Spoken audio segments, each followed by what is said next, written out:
बिस्मिल्लाहिर्रहमानिर्रहीम, अस्सलाम वालेकुम। Welcome to my channel house vlog Mrs Arman के साथ। कैसे हो आप सब? मैं बिल्कुल ठीक हूँ, खैरियत से हूँ और उम्मीद है कि आप सब भी खैरियत से होंगे। वो तमाम लोग जो मुझे देश परदेश से देख रहे हैं, पाकिस्तान और पाकिस्तान से बाहर से देख रहे हैं, मुझे फॉलो करें, सब्सक्राइब करें, मेरे चैनल को लाइक करें, उन सब के लिए बंडल ऑफ थैंक्स।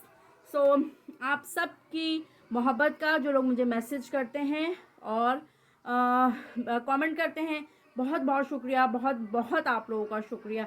अच्छा गाइज़, अभी मैं ऑफिस से आई हूँ और कासिम साहब को भूख लग रही है, तो कासिम साहब मुझे कहने लगे अम्मा please make something for me, कुछ ऐसा हो जो जल्दी भी बन जाए और मज़े का भी हो। So I have decided to make pizza paratha. ठीक है, तो मैं कासिम साहब के लिए बहुत मज़े का पिज़्ज़ा पराठा बनाने जा रही हूँ और कासिम साहब के हाथ में है गन जिससे वो मुझे शूट करना चाह रहे हैं। Come here. अस्सलाम वालेकुम।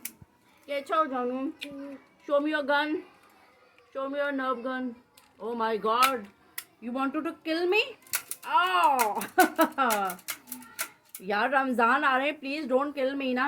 अच्छा, अब हम क्या करेंगे, मैंने चूल्हा जला दिया था, अपना तवा रख दिया है। सबसे पहले हम क्या करेंगे, अपने पराठे को पराठा बनाएंगे, फिर हम अपने शॉर्ट्स फ्राई करेंगे। शॉर्ट्स फ्राई करने के बाद cheese, mayonnaise, ketchup, pizza sauce, olives, जो आपको अच्छा लगे, कॉर्न, सब डाल सकते हो। ठीक है, तो ज़बरदस्त सा पिज़्ज़ा आपका पिज़्ज़ा पराठा रेडी हो जाएगा। गाइस, यहाँ मैंने पराठा बनाने के लिए रख दिया है। ठीक है, पराठा बनेगा, उसके बाद हम क्या करेंगे, इसके ऊपर रखेंगे, मायोनीज़ लगाएंगे, केचप लगाएंगे, पिज़्ज़ा सॉस लगाना चाहते हो पिज़्ज़ा सॉस लगा देना, और चीज़ लगाएंगे हम इसमें, और शॉर्ट्स रखेंगे। ठीक है, अच्छा जी, पराठे हो गए हमारे। ठीक है, शॉर्ट्स मैंने फ्राई कर लिए थे।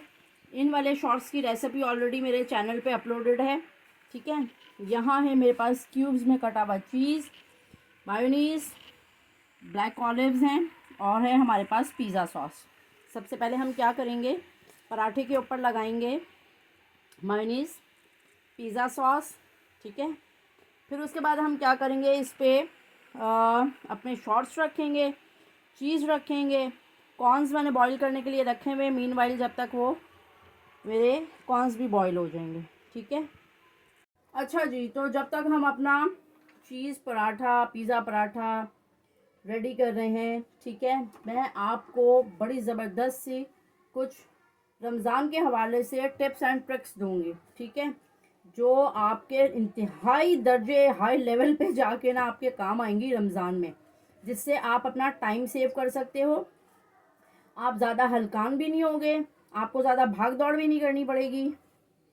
क्योंकि जो वर्किंग वुमेंस हैं या जो जिनके बच्चे स्कूल गोइंग हैं, उनके लिए बहुत मुश्किल होती है रमज़ान में टाइम को मैनेज करना, बच्चों के साथ स्पेशली, और हस्बैंड ऑफिस जाते हैं, उनके ये सारी चीज़ों को मैनेज करना इज़ क्वाइट डिफ़िकल्ट। ठीक है, तो आज मैं आपके साथ शेयर करूँगी कि आपने क्या करना है। मैंने पराठे के ऊपर मायोनीज़ लगा दिया है। ठीक है, अब मैं इसके ऊपर पिज़्ज़ा सॉस लगाऊंगी। ठीक है, केचप भी लगा सकते हो, पिज़्ज़ा सॉस लगा दिया मैंने इसके ऊपर, दोनों पराठों के ऊपर। अच्छा, आपने करना क्या है कि सबसे पहले तो आपने अपने कुरान शरीफ की तिलावत की जो टाइमिंग है ना, उसको सेट करना है। आपने दिन में कुरान शरीफ की तिलावत नहीं करनी है। आप या तो सहरी में करें, सहरी से पहले, ठीक है, सहरी बनाने से पहले कर लें, या आफ्टर फजर कर लें। ठीक है, नहीं तो आपने इशा का टाइम रखना है। ये अगर काम आपका सेट हो गया ना टाइम, तो आप बहुत सारा अपना जो टाइम है ना वो सेव कर लोगे। अब मैं इस पर लगा रही हूँ ऑलिव्स। आपने क्या करना है, चलो पहले इसको कंप्लीट करते हैं, फिर मैं बात करती हूँ। पिज़्ज़ा सॉस लगाई, मायोनीज़ लगाया, ऑलिव्स रखे, चीज़ रखा, यहाँ है मेरे पास कुछ कॉर्न्स। ठीक है, अपनी मर्ज़ी के कोई वेजेस भी डाल सकते हो। ठीक है, तो ये रखा मैंने इसके ऊपर, यहाँ रखूँगी मैं अब इस पर शॉर्ट्स। ठीक है, फिर दोबारा से हम चीज़ की लेयरिंग करेंगे और ये हमारा पिज़्ज़ा पराठा रेडी हो जाएगा। और इसको फोल्ड कर दो। अगर बच्चों को कॉर्न्स नहीं चाहिए, ऑलिव्स नहीं चाहिए, तो आप सिंपल भी इस तरीके से मायोनीज़, केचप, पिज़्ज़ा सॉस और चीज़ रख के, या कोई शामी कबाब स्प्रेड करके इस तरीके से बना सकते हो। अच्छा तो चलो फिर बात करते हैं कि आपने अब क्या करना है कि आपने सहरी में कर ली या तो कुरान शरीफ की तिलावत, या फिर आपने फजर के बाद कर ली, या फिर आपने क्या करना है कि आप करेंगे ईशा की नमाज़ के बाद। आपने ईशा की नमाज़ के बाद तिलावत की, उसके बाद आप क्या करेंगी कि आप सहरी के लिए आटा गूंद के रखोगे। आटा गूंदा, पेड़े बनाए, और फिर ये देखो मज़ेदार सा रेडी है। अब आप पता ही क्या करोगे, आपने इशा की नमाज़ पढ़ी, तरावियाँ पढ़ते हैं, तरावी पढ़ें, उसके बाद आप क्या करेंगे, आटा गूंदें, पेड़े बना के रख दें। अगर आपने सेकंड डे चने बॉईल करने हैं, चने की चाट बनानी है, दही बड़े बनाने हैं, तो आप क्या करें कि उसके लिए चने ओवरनाइट पूरे सोख करके रख दें खाने का सोडा डाल के, ठीक है। पूरी रात भीगे रहेंगे, सुबह फजर में उठें, फजर की नमाज़ पढ़ी। जितनी देर में आप फजर की नमाज़ पढ़ेंगे उतनी देर में आप क्या करो, प्रेशर कुकर के अंदर चने बॉईल करने के लिए रख दो। नमाज़ पढ़ी, चने आपके बॉईल हो गए, बॉक्स में निकालें, रख दें शाम के लिए। फिर उसके बाद आपने जो भी अपने काम करने हैं, बच्चों को स्कूल भेजना है, हस्बैंड को ऑफिस भेजना है, वो आप अपनी सारा टाइमिंग को उस तरीके से सेट करो। फिर सारा दिन क्योंकि टाइम नहीं मिलता है, बिकॉज़ बच्चों को स्कूल से आना है, आपने घर के काम भी करने हैं, आपने झाड़ू पोछा बर्तन सारे काम उसी टाइम में करने हैं, आपने कोई और एक्स्ट्रा के लाइक कपड़े धोने का मशवरा मैं ये दूंगी कि रमज़ान के अंदर आप कपड़े धोएं तो कब धोएं, सैटरडे संडे को, जिस दिन बच्चे घर में हो, ताकि ये टेंशन ना हो कि अभी बच्चे आएंगे उनको खाना देना है। अगर रोज़ेदार हैं बच्चे तो बहुत अच्छी बात है। फिर ये होगा बिस्मिल्लाहिर्रहमानिर्रहीम, look at my pizza paratha, yummy माशाल्लाह। तो इस तरीके से, क्योंकि फिर असर की नमाज के बाद तो टाइम ऐसा गोली की तरह जाता है, 1 to 5 बन जाता है टाइम। इस तरीके से आप अपना टाइम को सेट करें, नमाज़ अपना टाइम पे पढ़ें, कुरान शरीफ की तिलावत के लिए 2 टाइम सेट करना है। असर के बाद वही आप बेसन घोलें, जो भी बनाना है, जो भी चीज़ें बनानी है इस तरीके से बनाएं, टाइम बहुत सेव होगा। आप देखिएगा, कुछ काम आप नमाज इशा के बाद कर लें, कुछ टाइम आप फजर की नमाज़ के बाद कर लें। सारा दिन आप इतना रिलैक्स फील करोगे, रोज़ा भी अच्छा गुजरेगा, कोई आपको टेंशन नहीं होगी कि अभी मुझे चने बॉईल करने हैं। गैस की भी लोड शेडिंग है, आपको पता है, कराची वालों होशियार हो जाओ, पता नहीं रमज़ान शरीफ में भी गैस मिलती है या नहीं।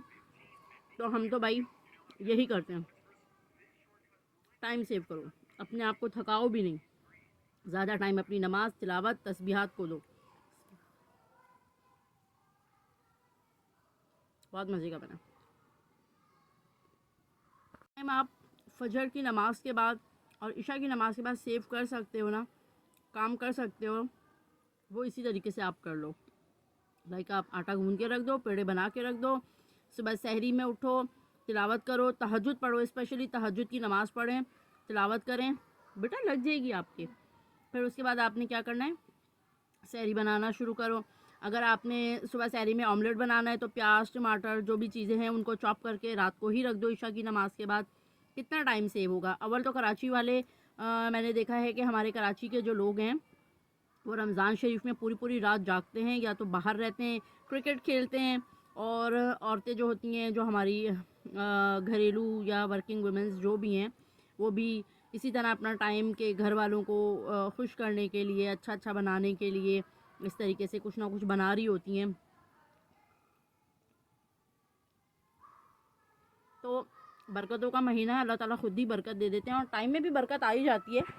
और जो मतलब लोग अपना काम अपना टाइम पे कर ही लेते हैं, लेकिन जो टाइम आप मगरिब की नमाज तक कर रहे होते हो ना, आप उससे बच जाओगे।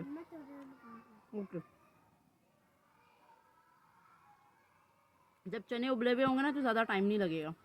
चाट बनाए, प्याज टमाटर ये वो जो भी बनाना है, दही बड़े बनाने, बेसन फेंट के मसाला डाल के फ्रिज में रख दो। अगर लाइट का इशू नहीं है तो, अगर लाइट का इशू है तो भाई कुछ भी बना के फ्रीज़ स्पेशली करने की ज़रूरत नहीं है, ठीक है। और जैसे मैंने आपको बताया था कि आपने रोज़ाना चीज़ें चेंज करके बनाओ ताकि वैरायटी आए, खाने वालों को भी मज़ा आए। वही स्प्रिंग रोल्स, वही सब कुछ। और एक चीज़ आपसे शेयर करूं कि आपने जो समोसों की फिलिंग्स होती हैं, जो लाइक चिकन बॉईल करते हो या चिकन सौते करते हो टिक्का मसाला लगा के, कुछ भी करके चिकन बॉईल करो, उसके अंदर आप 3-4 चीज़ें मुख्तलिफ वेरिएशन करके बना सकते हो। चिकन बॉईल हुई हुई है, नमक, काली मिर्चें, अदरक लहसुन का पेस्ट डाल के चिकन बॉईल करके रख लो श्रेड करके। अब आप क्या करो, अगर आपने स्प्रिंग रोल्स बनाने, गाजर, शिमला मिर्च, प्याज काटा, ऑलिव्स डालने ऑलिव्स डालो, कुछ भी अगर इस तरीके से बनाना है तो आप उसमें सिर्फ क्या करोगे, वेजिस डालनी होगी। अगर आपने कोई और हाफ मून बनाना है तो हाफ मून के लिए आप क्या करो, वाइट सॉस बनाओ, चिकन डालो उसके अंदर, वही फिलिंग आपकी जो चिकन की फिलिंग है वही आप उसमें ऐड कर दो। टिक्का बाइट्स बनानी है तो टिक्का बाइट्स के लिए आप चिकन टिक्का मसाला लगा के सौते करके एक डब्बे में रख लो, और उससे भी आप 2-3 तरह की चीज़ें बना सकते हो। ज़रूरी नहीं कि आप उससे सिर्फ आप अपने टिक्का समोसा बनाओ या टिक्का पेरी पेरी बाइट्स बनाओ, कुछ भी बनाओ। बहुत एक चिकन से, एक चिकन की 2 फिलिंग से आप कई तरह के अपनी खाने में वेरिएशन लेकर आ सकते हो, जैसे कि मैं करती हूँ और मैं रमज़ान में इसी तरीके से करूँगी। वीडियोस देखते रहना तो आपको आइडिया होता रहेगा, ठीक है ना। बहुत मज़ा इसको खाने में जो मज़ा आ रहा है ना, मज़े का है माशाल्लाह, बहुत अच्छा बना है। इन माने इस तरीके से आप लोग का टाइम इतना सेव होगा, आप थकोगे भी नहीं, इबादत भी टाइम पर होती रहेंगी। थैंक यू बेटा, जज़ाकल्लाह खैर। तो इस तरीके से और क्या होगा कि आप सब चीज़ें अच्छे तरीके से अपना टाइम पे, अपना टाइम अगर आपने रमज़ान शरीफ में मैनेज कर लिया तो समझो आप सब कुछ कर लिया आपने, आराम से सब सारे काम हो गए आपके, ठीक है ना। तो इस तरीके से भाई मैं इसी तरीके से करती हूँ। आप लोगों को जैसा अच्छा लगे, वीडियो अच्छी लगे तो चैनल को सब्सक्राइब कर दीजिएगा, लाइक कर दीजिएगा, शेयर कर दीजिएगा, कमेंट करके बताइएगा कि इस तरीके से अगर आप टाइम को मैनेज करना चाहते हैं जिस तरीके से मैं करती हूँ, तो आप यकीन करो मुझे बिल्कुल कोई थकन नहीं होती है। हालांकि मैं ऑफिस भी जाती हूँ, सुबह जो सहरी के बाद, जो फजर की नमाज़ के बाद हम उठे हुए होते हैं, क्योंकि ऑफिस की टाइमिंग जल्दी होती है, क्योंकि मतलब छुट्टी जल्दी होती है तो इसलिए सुबह जल्दी जाना पड़ता है। तो मैं तो सोती नहीं हूँ, और कासिम साहब की भी छुट्टी नहीं होती है, कासिम भी स्कूल जाते हैं तो उनको तैयार करना, उनको ड्रॉप करना, उनका सुबह का नाश्ता बनाना, तो ये सारी चीज़ें मैं सहरी मतलब अफ्तारी के बाद, यार क्या हो गया यार, अभी तो रोज़े भी नहीं आया, मेरा दिमाग शार्ट हो गया। फजर की नमाज़ के बाद मैं कासिम का जो लंच है, जो नाश्ता है वो प्रिपेयर करती हूँ, तैयार होती हूँ, इनको ड्रॉप करते हैं मैं ऑफिस चली जाती हूँ, कासिम साहब स्कूल चले जाते हैं, फिर कासिम साहब को लेती भी आती हूँ। टाइमिंग अगर हमारी एक जैसी होती है तो फिर मैं इनको पिक करती हुई लेकर आती हूँ। फिर उसके बाद इनका खाना और ये ज़ोहर की नमाज़, और इस तरीके से तिलावत मैं हमेशा से सुबह या तो तहज्जुद में करती हूँ या फिर इशा के बाद, ठीक है, ये मेरी 2 टाइमिंग है। और बीच में जो तस्बीहात हैं या यासीन शरीफ की तिलावत है या कुछ भी है, वो मुझे अगर ऑफ़िस में टाइम मिलता है तो मैं ऑफ़िस में वज़ू करके चली जाती हूँ, आराम से वहाँ बैठ के। सुबह सुबह जब मैं जाती हूँ तो कोई भी नहीं होता, आराम से यासीन शरीफ पढ़ती हूँ, तस्बीहात पढ़ती हूँ, टाइम मिल जाता है। उसके बाद फिर ब्रीफिंग और ये सब कुछ शुरू हो जाता है, तो इसलिए। और ज़ोहर के बाद फिर मुझे कोई ऐसा काम नहीं होता कि मैं बहुत ही जाऊँ और फ़ौरन जाके किचन में लग जाऊँ, क्योंकि मैंने बताया ना कि मैं चीज़ें बल्क में बना के नहीं रखती हूँ। जो मैंने आपको चिकन की वैरायटी बताई, लाइक आप चिकन टिक्का मसाला लगा के चिकन बना लें और बॉइल्ड चिकन बना लें, उससे आप उसके अंदर जो दिल करे ऐड करते रहो। अगर आपने एक ही जैसे समोसे बना के रख दिए, एक ही जैसे रोल बना के रख दिए, तो जाहिर है आपको रोज़ वही खाने पड़ेंगे ना। जब आप इतनी क्वान्टिटी में बनाओगे, 12, 24, 20 जितने भी, तो आपको डेली वही खाने पड़ेंगे, आपके पास कोई ऑप्शन नहीं होगा। लेकिन जब आपके पास चिकन बॉईल हुई हुई और टिक्का मसाला लगी हुई चिकन रखी हुई होगी, तो आपके पास वैरायटी होगी, आप उसमें कुछ भी ऐड करो। ब्रेड में सैंडविचेस बना लो, ब्रेड रोल्स बना लो, क्रिस्पी रोल्स बना लो, क्रिस्पी चिकन रोल्स जो दूसरे वाले होते हैं वो बना लो, हाफ मून बना लो, पेरी पेरी बाइट्स बना लो। उस 2 चिकन से आप बहुत कुछ बना सकते हो। आई होप को मेरी कल की वीडियो और आज की वीडियो, कल की वीडियो पे भी मुझे बहुत सारे कमेंट्स आए, बहुत सारे लोगों ने लाइक्स भेजे, बहुत जिन्होंने मुझे व्हाट्सअप भी किया उनका भी बहुत बहुत शुक्रिया, जिन्होंने मुझे व्हाट्सअप करके भी मेरी वीडियो को लाइक किया कल वाली। सो आई होप कि आज की भी वीडियो आप सबको अच्छी लगेगी। अच्छी लगे तो कमेंट करना, बताना ज़रूर। चैनल को सब्सक्राइब कर दीजिएगा, लाइक कर दीजिएगा, शेयर कर दीजिएगा। मुझे, मेरी पूरी फैमिली को दुआओं में याद रखना, और मैं भी आप सबको दुआओं में याद रखती हूँ। अपना, अपने घर वालों का, पड़ोसियों का, मोहल्ले वालों का, बीवी का, बच्चों का, सास ससुर, नंद, भाई भाभियाँ, सबका ख्याल रखो। अल्लाह हाफिज़।